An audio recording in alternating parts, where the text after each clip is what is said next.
part of your course, you need to know the proof for the sum of the first n terms of an arithmetic progression.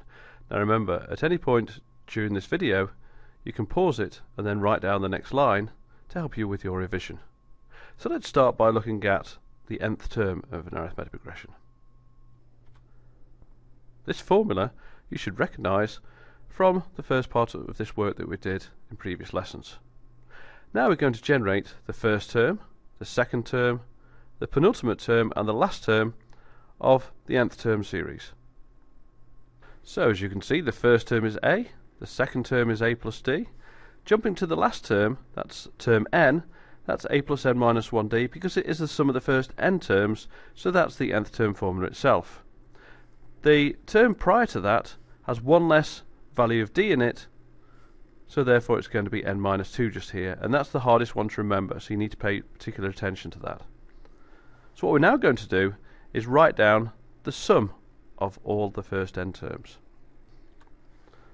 So Sn is the sum of the first n terms. We've got the first term, the second term, all subsequent terms up to the penultimate term, and then the final term, term n, because it is the sum of the first n terms. So we're now going to replace each of these by the formulae that we've written above. We're now simply going to reverse all of the terms on the right hand side. And now if we compare each term with the one above it, as follows: if you add each of these pairs of terms together, we simply get the same result, which is 2a plus n minus 1d. Therefore, we're going to add equation 1 to equation 2, which will give us 2sn on the left hand side, and on the right hand side it will give us 2a plus n minus 1d for each pair of terms that we add together.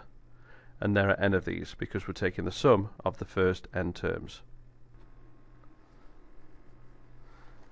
So as we have n lots of 2a plus n minus 1d on the right hand side of the equation, we can just write down n times collectively 2a plus n minus 1d.